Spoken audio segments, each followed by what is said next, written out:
Good evening, everyone, and a warm welcome to this important session on breaking the silence, the power of survivors' voices.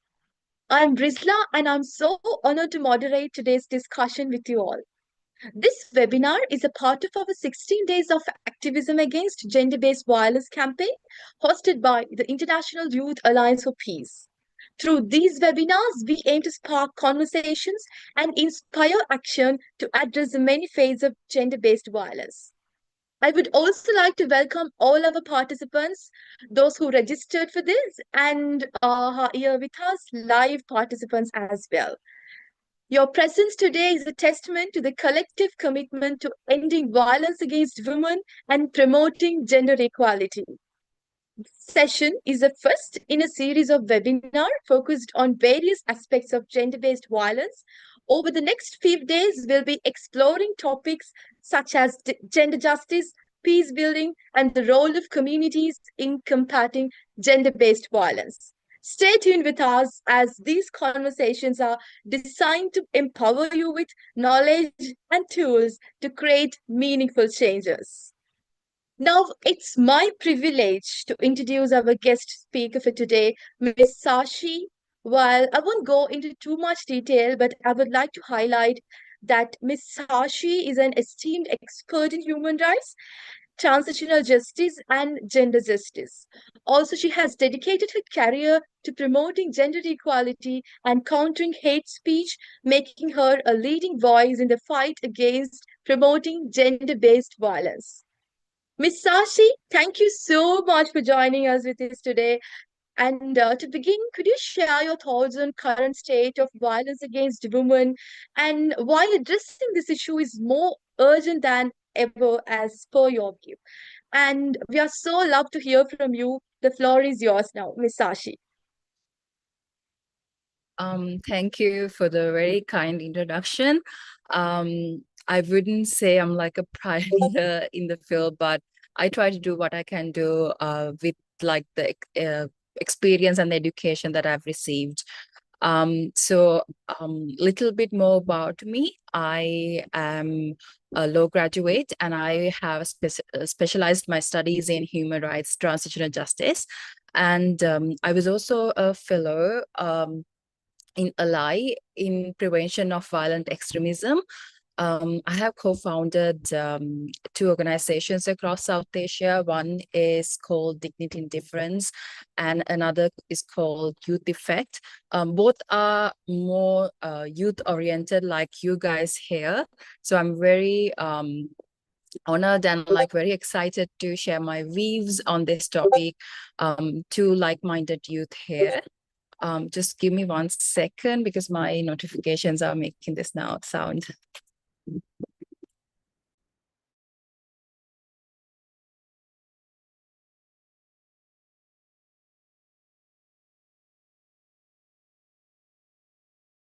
Okay, I'm very sorry about that.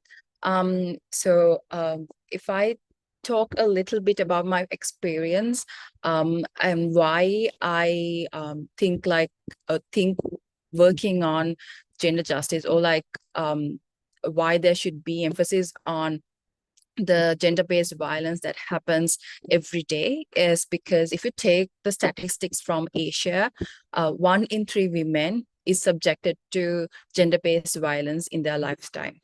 And that is a very low number, 1 in 3 women.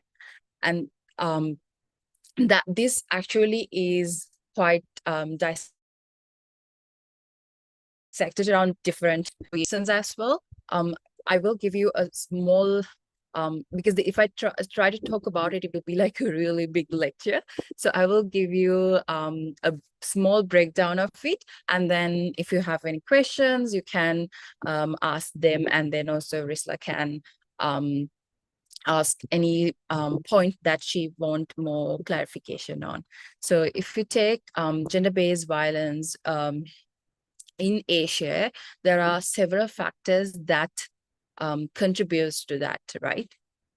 So if you take the social factors that starts from patriarchy and the cultural norms, we have we being Sri Lankans and also being an Asian country, we bring these set of cultural norms much more endemic to ours, and also much more different than the westernized um, interpretations or like the opinions. And this puts women in a sort of a cage, or some restriction is put on their freedom from these cultural norms. I can see there is a fair amount of girls or like young women joining this webinar. So if I could get like a raise of hands, like how many of you have been, how many of you girls have been given a curfew in your life, like by your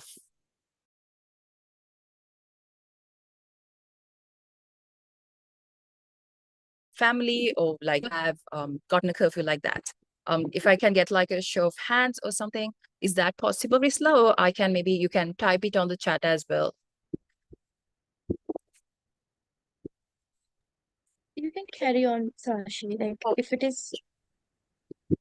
Okay, sure. So if you can actually see the statistic, we can see that most of the young women in Sri Lanka gets a curfew that is like around like 6 p.m. you have to be home. And such norms gets carried on to their adult life, where their partners also imposes the same sort of restriction. And these restrictions are also embedded into our legal structures as well.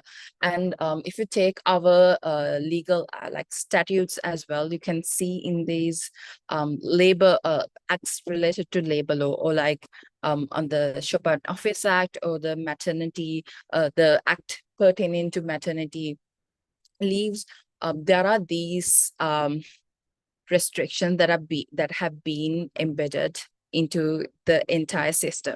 So while women have to struggle these completely like systematic restrictions, there are also restrictions that comes from their significant partners as well. And this is why this is one of the reasons why there's so much of violence against women, because once they try to go past these restrictions or try to seek more freedom, they are ridiculed for seeking freedom for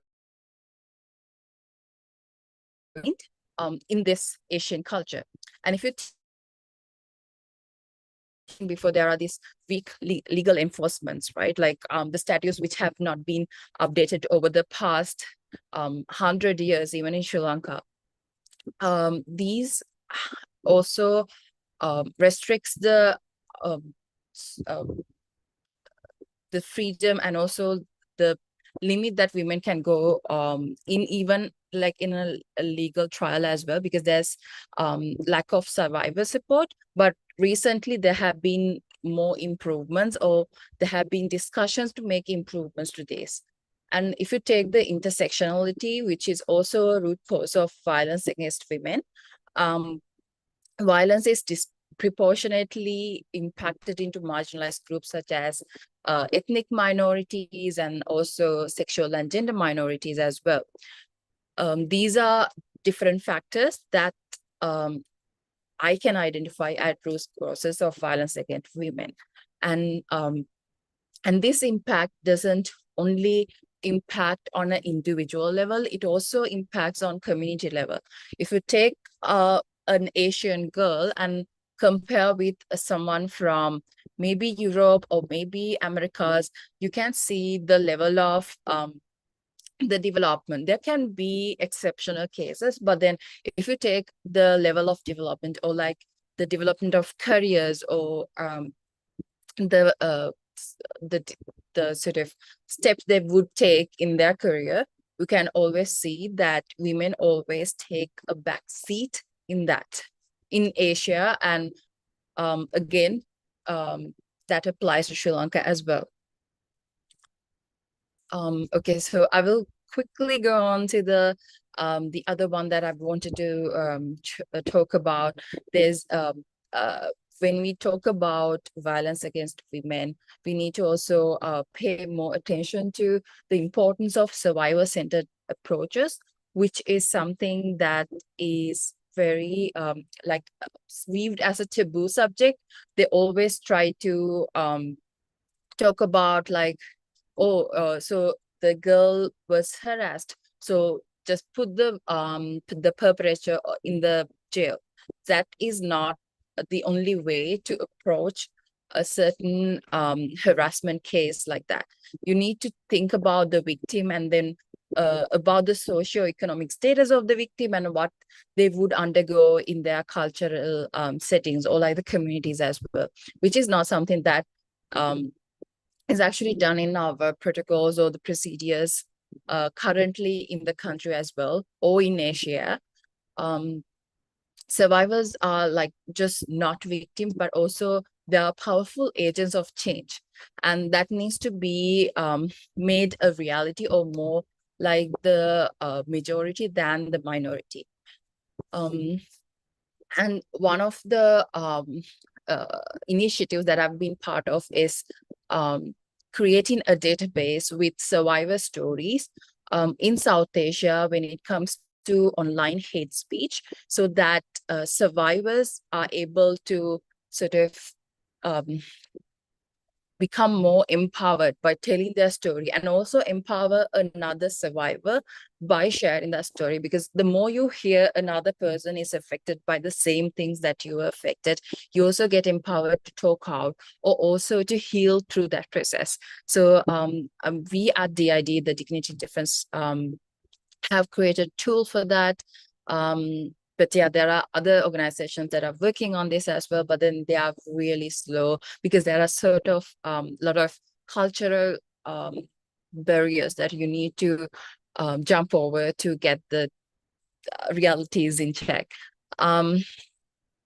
So yes, just to finish this presentation, I would like to mention like how we need to have more stronger policies and legal frameworks that gives the importance of women and their the historical violence that they have been undergoing through in the history, and to give more recognition to that. And if you take the sexual harassments, if you take the penal code, it only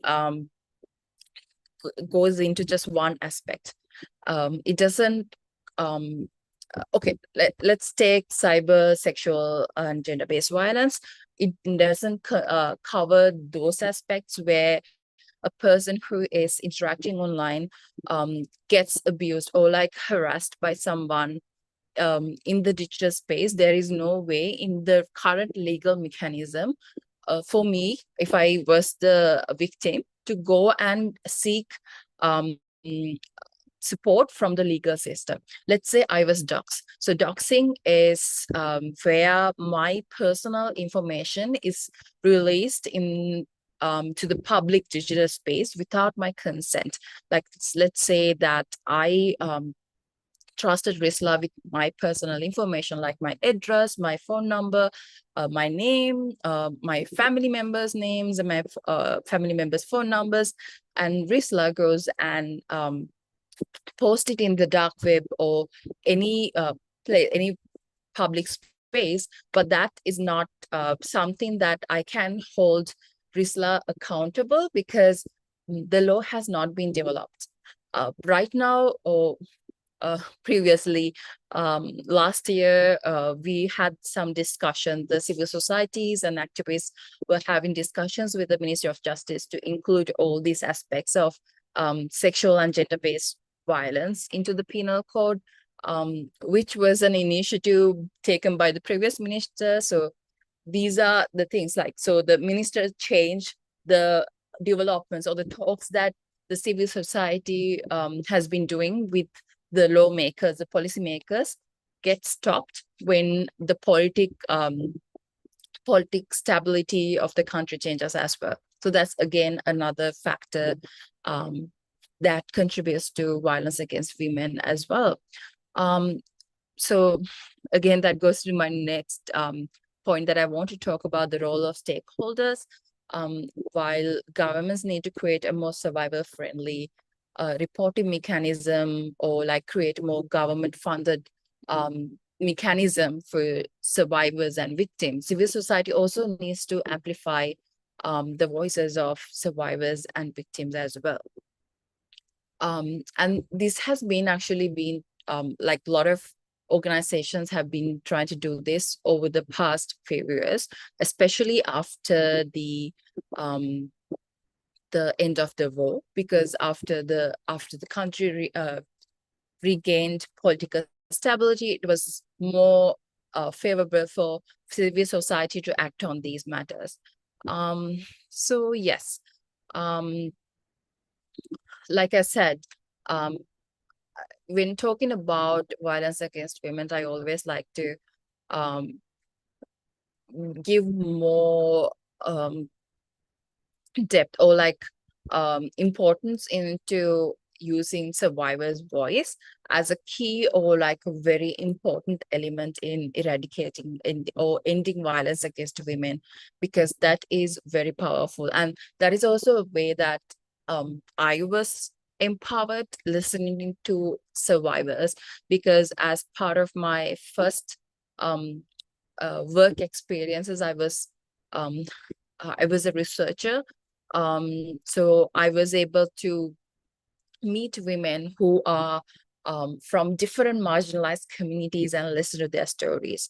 And that made me think, oh, like my realities are not the reality for everyone as well. And listen to their stories make you realize I could be the same person. I could be in the same situation as them as well.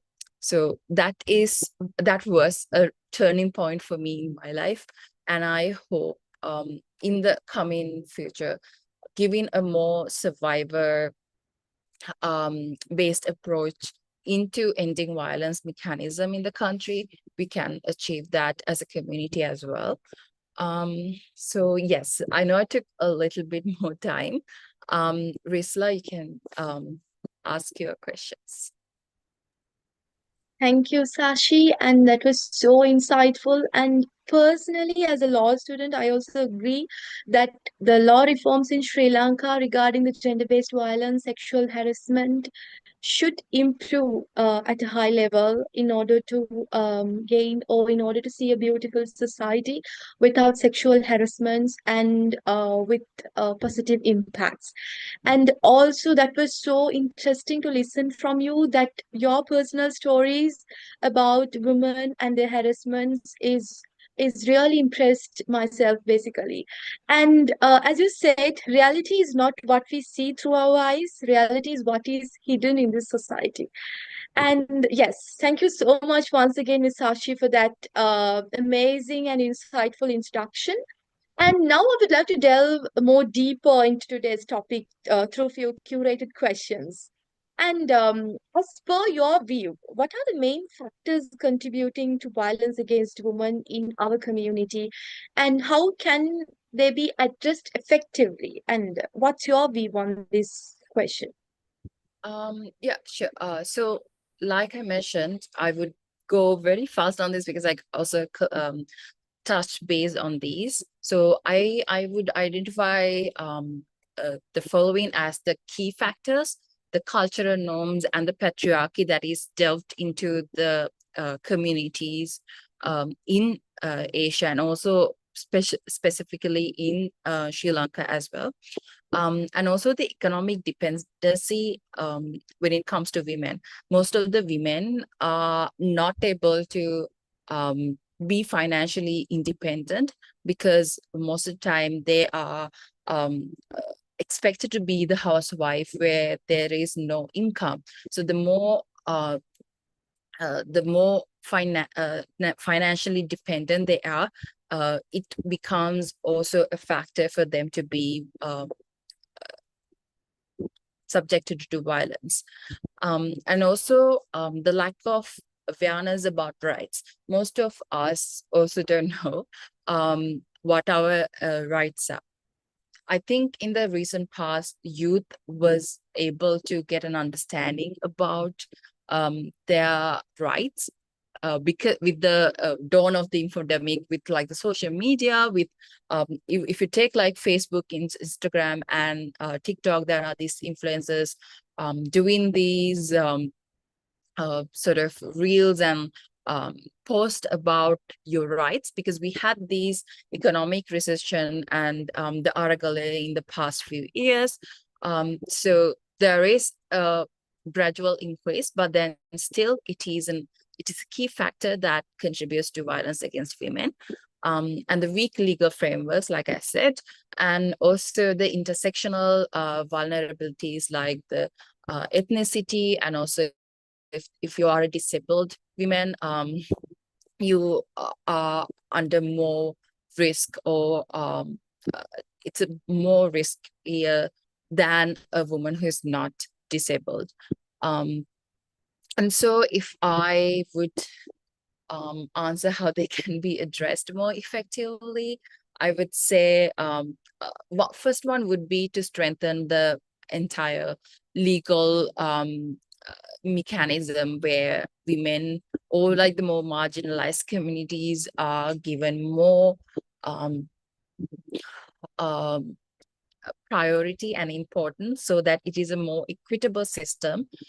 And also conducting more like community awareness programs, or like campaigns through the government as well, that addresses these cultural norms and patriarchy. I remember several years ago, MTV from India was doing this, where they would talk about certain stereotypes and do these small videos, and they repeatedly plays it in their TVs, in their channel, so that people who watches that channel would be exposed to that periodically. And I feel like right now the Sri Lankan teledramas, or like the media, if you take, there is a increase of making such cultural norms, like the harmful practices, making more awareness of those harmful practices and how it affects women, or like how it affects community. But it needs to be increased more. And another way that these factors can be addressed would be economic empowerment initiatives, making sure that women so if there are women, what do you call these, the households where women is the breadwinner, to make them more empowered about their economic dependency, and give them more entrepreneurial practice, or like trainings as well. And also engaging men and boys in more gender equality efforts, or informing them of like what gender equality is, and making more victim support services available. So yes, that's my answer. Yes, thank you, Sashi, for that so insightful answer. And personally, I also agree for that social media's impact when addressing the gender-based violence and sexual harassment when it comes to women and children. So in Sri Lanka now, as you mentioned, we are in kind of a developing process of addressing those through social medias and all. So I wish it could something really impactful, and also it would definitely address all the people inside the country as well. So next, my question would be like, how can interdisciplinary approaches like human rights, transgender justice, and gender justice works together to combat violence against women? Do they have any effects, or can we use them in order to address those women harassments against women and sexual harassments? What's your view on this? And we are so love to hear from you. Of course, like taking a more interdisciplinary approach with like more human rights approach or from a transitional justice aspect, it always would help combating violence against women. One way that I would say is, if you take human rights approach, it's upholding women's right as fundamental rights. If you take the Sri Lankan constitution, right to life is not something that we are actually entrusted with. We do not have right to life as a fundamental right entrusted to us by the Constitution of Sri Lanka. So such things, like minor things, just still affects the security of women in our community. And if you take a more transitional justice aspect, I would say that would be addressing the root causes for systemic impunity for crimes against women and young girls in the post-conflict settings. If you take the North and East, there are still women who are, from my experience, there are still women who are undergoing these or is subjected to the inequalities that they are from the previously held civil war in Sri Lanka. So in this post-conflict setting, how are we going to make sure that these women who are affected by the conflict are protected, or like how they are not subjected to violence by any authority or any person? These are some things that you can think about, or like establish when creating new solutions for the existing issues.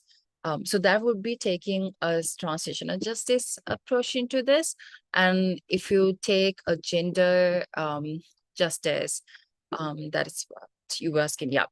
In terms of gender justice, it's about promoting equality and also protecting women's security and dignity. If you take, again, like I said, in Asia, women's dignity and security is always entrusted to a man.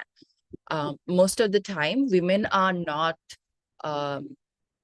given the power or the authority to really provide for themselves or protect them.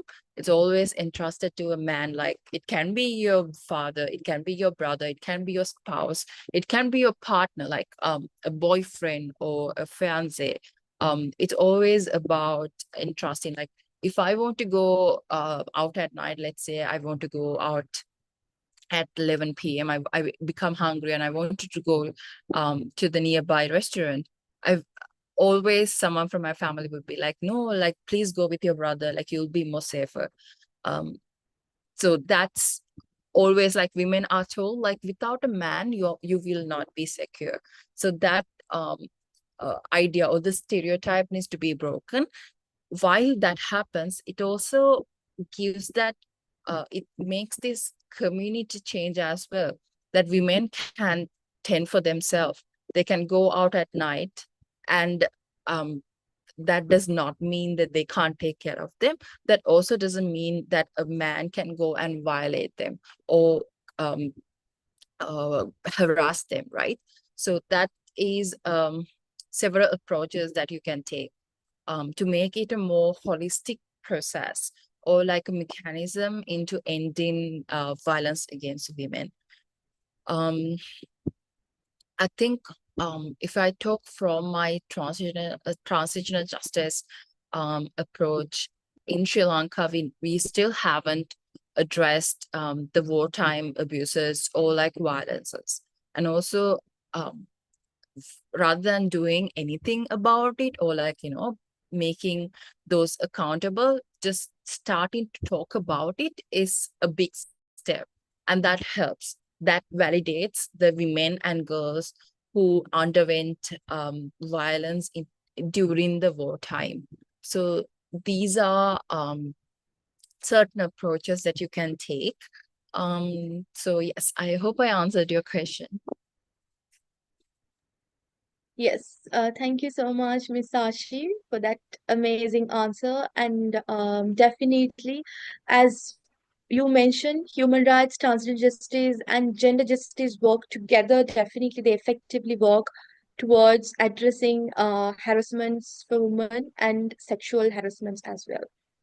And my next question would be like, as you are a law academic and in practical as well, and you are practicing gender-based violence and human rights activist as well, I would like to hear from you based on the law reforms in Sri Lanka more deeper. Like, as per your wish, what law reforms should be addressed and should be added to Sri Lankan system in order to effectively address and in order to effectively reduce the harassment against women and gender-based violence? Um, okay, yeah, in terms of law reforms, like I said, um, making a more gender-based approach into the penal system, where it talks or takes the woman's or the victim's approach into sense when drafting the laws is very important. Because currently the law that we have needs to be sort of interpreted in different lines to get to, or like even to be able to sort of um, seek justice for harassment or violence that a woman undergoes. So if you take, like, there was this act on women empowerment bill. It's not an act and a bill, which was again did not see the light of the day, because that was seen as something that goes against the cultural norms of Sri Lanka.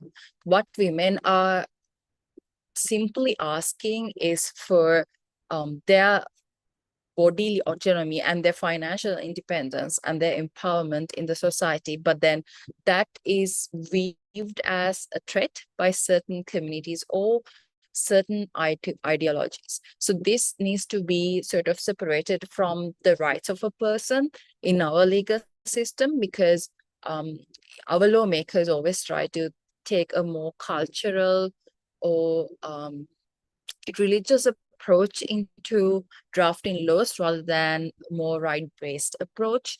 And also, like I said before, taking a more victim-sensitive approach is needed in our legal system. And again, like talking about sexual and gender-based violence, like what women or marginalized sexual and gender minorities undergo just because of their gender or sexual orientation needs to be identified in our legal system, which is not right now. I hope that answers your question. But also, adding on to this, I want to say something that is more important would be to enforce a more strict like penal or like more punishments for gender-based violence, and make it more defined what are gender-based violence and what are forms of gender-based violence as well. I remember in a project that I was working with the cybercrime department of Sri Lanka, which is the only unit that deals with gender and sexual-based harassment online. I found that those officers did not know what are the different kinds of sexual and gender-based violence that a woman undergoes. They had like these categories where most of them were just like money laundering or like leaking photos like the nudes. That was something that they had. But more than that, when it comes to cyber crimes, they only identified those related to money or financial scams, but nothing related to sexual and gender-based violence. These police officers have been given training on this. I know for sure, even in the past few years, like in the past 5 years, there have been very active trainings these officers were given on sexual and gender-based violence, and also on taking a more gender-sensitive approach. But because there's no law, these officers are not able to really adapt into the new system or take a more gender-sensitive training or gender-sensitive approach. So taking a very gender-sensitive approach in law drafting is very important in Sri Lankan context. So yes, that's my answer. Thank you, Ms. Sashi. And again, that was so insightful, and we are so loved that we heard from you regarding this law reforms in Sri Lanka. And next, I would like to delve into some more important part, that how does gender equality and social inclusion contribute to long-term solutions for ending violence against women? And what's your opinion on this perspective? Yes, thank you for the question, Risla. It's a very important and a very interesting question.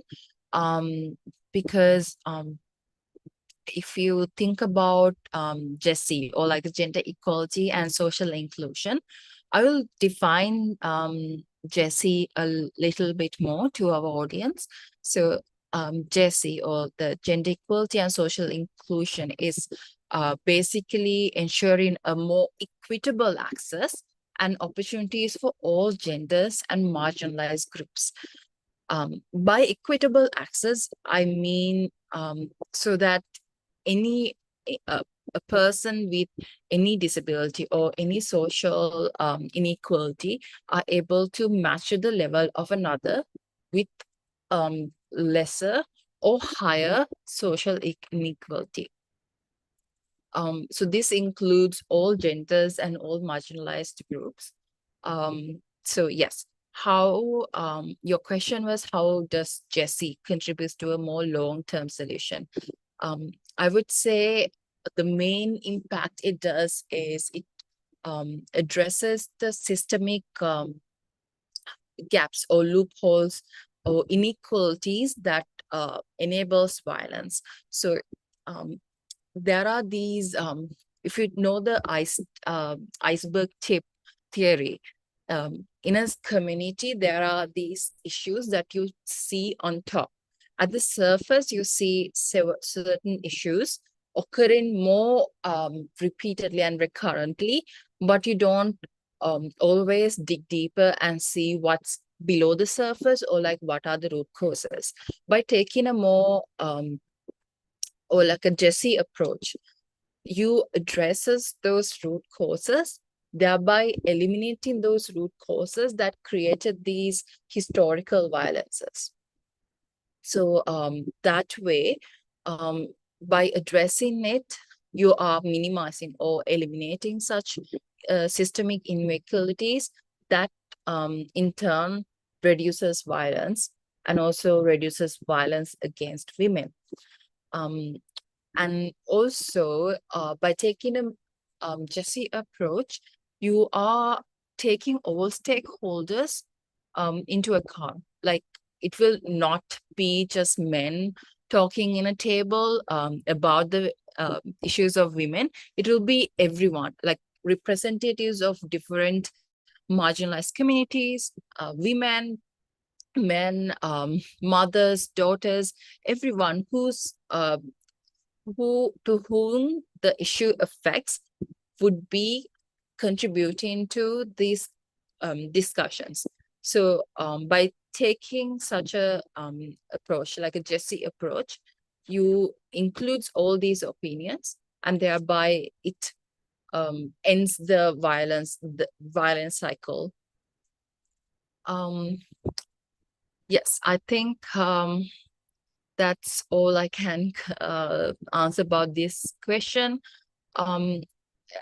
By taking a GESI approach, it always contributes to a more permanent solution rather than a temporary solution.